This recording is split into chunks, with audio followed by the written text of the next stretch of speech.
gonna take you back to the past to play the shitty games that suck ass. He'd rather have a buffalo take a diarrhea dump in his ear. He'd rather eat the rotten asshole of a roadkill skunk and down it with beer. He's the angriest gamer you've ever heard.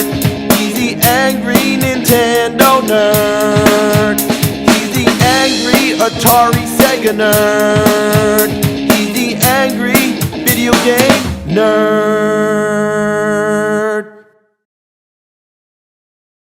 What happens when you take an 80s comedy film like Bill and Ted's Excellent Adventure and turn it into an NES game? Two guys are struggling to pass their history course, so they go back in time in a phone booth to get the aid of famous historical figures. It's dumb, but it's great entertainment, and a video game adaptation seemed like a good idea. It had fun characters, time travel, and adventure. So how could you fuck it up? You want to know?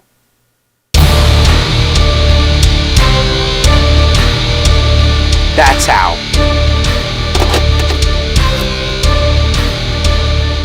Yep, like almost every movie adaptation on the NES, it was made by LJN, the masters of shit, the unholy rainbow stamp of death. The plot of the game is that rebels have gone back in time, taken famous historical figures, and put them in different time periods. The goal is to find them all and put them back in their correct time periods. Who are these time rebels and why do they want to do this? Well, guess what? They're never referred to again. Yeah, they're just for your imagination. Man, wouldn't it be funny if we put Thomas Edison in ancient Egypt? How about Galileo in the Jurassic period? Oh, we're assholes. Well, the reason you're trying to return these historical dudes to their proper times is to prevent history from being altered, specifically to keep their rock band together, the Wild Stallions. Really? That's the whole big deal? Not to prevent some major catastrophe, but instead a fucking concert? The first thing that happens when you start the game, you're given a phone book with numbers for the historical dudes. If you try calling any of these people, nothing happens. Not that any of these people would have phone numbers anyway. There's no in-game instructions. No, you're left on your own to figure this out. Like, good luck, asshole.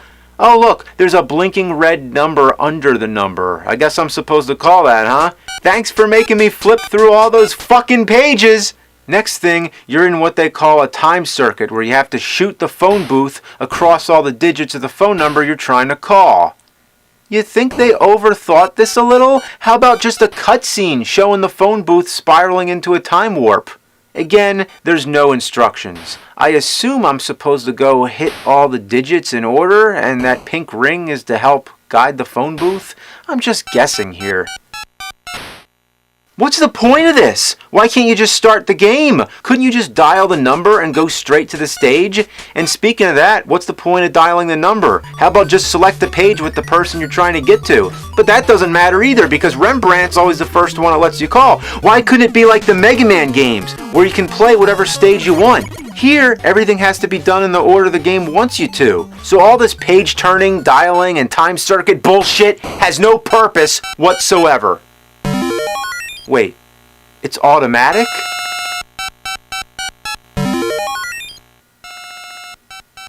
You just do nothing?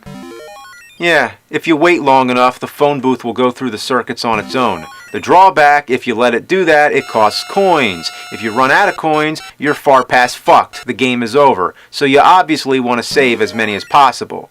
That's the only advantage to blasting yourself outside the circuits. Free time travel. In the later stages, the time circuits get harder. You have to avoid the skulls because they take your coins. And where's the rest of the circuits, by the way? Isn't there supposed to be one more digit? Where is it? You gotta be kidding me! It's all the way out there? Who would know to do that? And if that's not cryptic enough, you have to hit one of the pink skulls. One of them takes your coins, the other one makes the last digit appear. So it's a 50% chance you'll get the right one. That is some supreme bullshit. Once you finally get to the real game, you'll notice how much grade A ass suckage you're in for. Get ready for this shit. But first, the basics. As you notice, they attempted a three-dimensional world. I have to give it to them, it was kind of ambitious to do on the NES, but you're still stuck to moving at 90-degree angles. You play as either Bill or Ted. They don't interact on screen together, which is pretty shitty for a game with such a recognizable duo. So we're looking for Rembrandt. And you know what? I dare to say they missed the opportunity to make this an educational game. It didn't have to go overboard. It could have still been an action-adventure game with some informative elements. It's all about finding the historical dude, but there's no aspect of the game where you return them to where they belong. Wouldn't it be nice if they at least had a little description in there to tell you who Rembrandt is, instead of just his fucking phone number? And all these time periods are so vague. They're mostly just graphical redesigns of the same stage over and over again. They don't tell us where or when any of this is supposed to be. There's games that are educational, but suck as a game. But this game just sucks both ways. Where'd the music go? I shit you not. Every time you start the game, the music lasts for 30 seconds, then stops. I'm not complaining too much because the music is ass, but why? They didn't know how to program it to loop? The rest of the sound effects are no more advanced than what you'd hear on the Atari 2600. There's mainly two sounds, jumping and falling on your ass. Get used to those two sound effects, that's most of what you'll ever hear. Back to the controls, check out this crap. You can never see where you're going because you're always waiting for the screen to catch up. Classic two-gear diarrhea. Instead of giving you freedom to walk around, you have to follow the path. Apparently, Ted can't walk on grass. You can't even get near the side of the path. If you cut the corner too sharp, you get stuck. And it takes you on the most indirect route possible. Oh, fuck. If you jump into the green, you're as stuck as a dog turd on a hot summer sidewalk. You have to keep hopping until you get out. It's like trying to get out of a sand trap on a golf course. And with those jump sound effects, it really reminds me of NES Golf.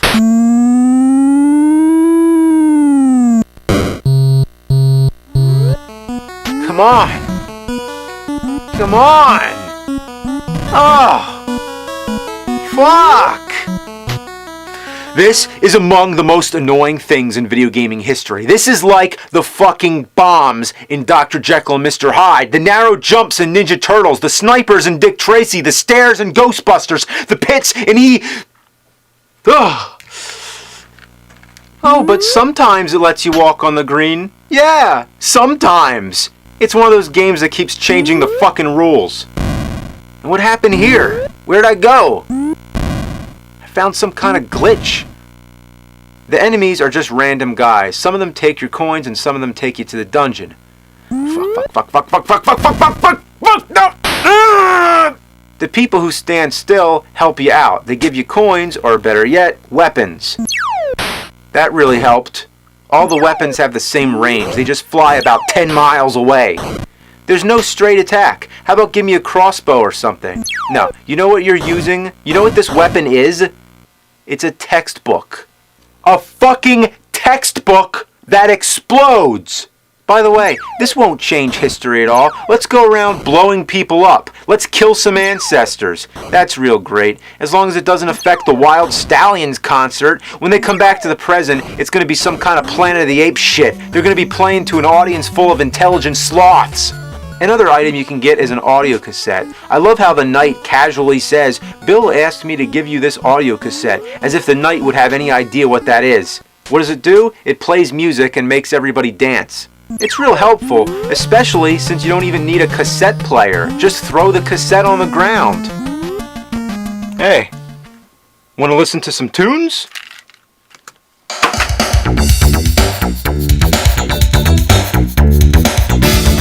So where is Rembrandt? You can explore this whole land, but you won't find him anywhere. That's because you need to lure him out with bait. What is he, a fucking fish? The bait can be any random object. There's 4 of them hidden on each stage. One of them will make Rembrandt appear in one of the random houses. How do you find this bait? You want to know? Guess what? By jumping into things! This game treats you like an idiot. Like, hey kids, you want to play in Bill and Ted game? Well, here you go. Go jumping around in the fucking bushes and fences. That'll keep you busy. Have fun. There's no shortcut around it. You have to roam the entire stage, jumping into everything. And I mean everything. There's people who give you clues. Sometimes it's as simple as going up and talking to them. Other times, you have to select your own responses. The right answer will lead to another thing you have to respond to, and then another thing, and you just get stuck in this whole dialogue tree. I hate this shit. All the answers are the same surfer lingo bullshit. How are you supposed to know which is the right answer? Also, you have to use A to switch through responses, and B to select the response you want. How about just left or right?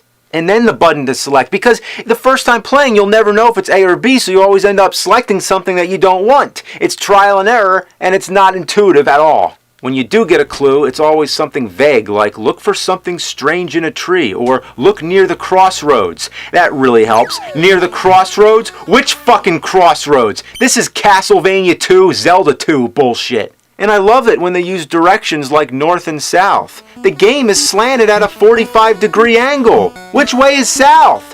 How about a compass? How about a map? How about anything? Oh, that's nice. I'm stuck. Is this where the scenery runs out? Then there's all these open doors that you can't go in. That's another peeve of mine. If you can't go in the door, don't have a door there. At least make the door closed. It's a psychological tease. I hate games that do that. Fuck the townspeople. Fuck not knowing where to go. I'm gonna get the power. Nintendo power.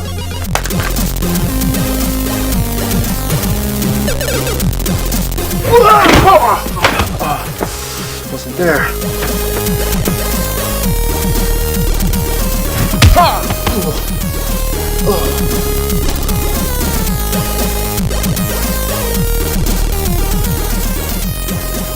Well, it helps to visualize the layout of the stage, but where's the starting point? I'd like to know where I am. You know what? That's because the game always starts you somewhere different. You can control where it starts you. When the time circuit finishes, you're supposed to hold up or down or some shit. I don't know. I don't fucking know. Then there's certain doors that act as warp zones and transport you somewhere else. The magazine doesn't tell me that either. Nor does it tell me where the historical dudes are. I know they appear in random houses, but there's probably a few different designated spots. For the bait, it just gives you a circle showing the vague area where they are, not the exact bush or fence. This is one instance when Nintendo Power just didn't bother because the game was too shitty. At least I have an idea where to look now. Nice! I found something. By looking at the magazine, you may call that cheating, but the game doesn't even play by its own rules. Bill and Ted were the ultimate cheaters. What have we learned from the movie? If you're failing your history course but happen to have access to a time machine, bring the history to the classroom. If that happened in real life, would the teacher give them an automatic A? Or say, yeah, that's pretty amazing you brought Abe Lincoln here, but you still gotta pass the test. I finally found Rembrandt. And for one dialogue box, you have to hit B instead of A, again changing the rules around. You have to choose which item to give him. There's only one correct choice. Let's say I give him the skull. That's the wrong one, so I have to start over. The correct item is supposed to be something that would belong to this historical figure, and here's where the game could have been somewhat educational. But instead, it's a joke.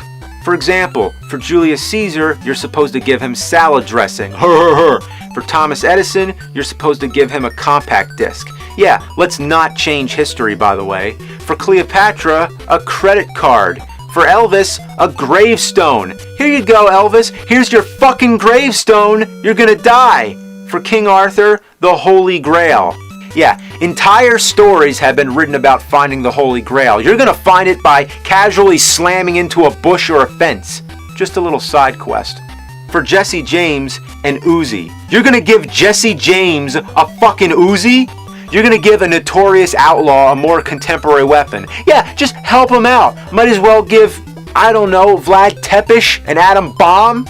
Anyway, I give Rembrandt the paint roller and he says, let's party. That's exactly what he'd say. He also mentions that he'll pay for the call. Of course, here's some coins for your phone booth time machine from the future. And now we have to go through the damn time circuits again. My coins ran out. Didn't that motherfucker say he was gonna pay? Oh great, I have to roam around this fucking stage again looking for coins? I've had enough. I'm losing my faith in the NES library. Was there any quality control here? You know, that seal of quality? Did that mean anything? Did anyone look at these games before they dumped them in the back of every KB's and Toys R Us? How many of these games are worthless? All the LJN ones, I can tell you that. But there are good games here. There are.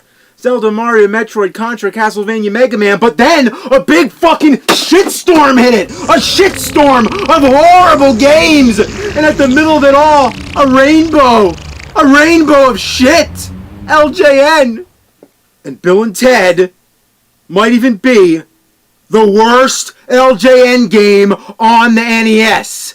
It doesn't just have some flaws. There's no good and bad. This game is all bad. Like, I'm impressed. How did they do it? How did they make it so bad? Bad doesn't even describe it. It's disgraceful. It's putrid. In fact, I looked up the word putrid in the dictionary. There's no definition. It's just a picture of Bill and Ted on NES. Curse this fucking game! Curse the plastic that encases this dung heap! Literally, it's a plastic shell filled with shit! It's fucking shit! It's ass! It's garbage! And that's it. Good night. Oh wait, I forgot to mention, as a matter of fact, it also sucks monkey fuck and it's a worthless, pitiful pile of snot dripping, pus bubbling, wet steaming mountain of buffalo butt dump. Mere descriptions can't even describe the inane lack of common sense that even a child would possess when making a game with chalk on the sidewalk. I can't even come up with a description that's foul and disgusting enough to even come close to this rancid abomination. Can't describe it. I'm done. For real this time.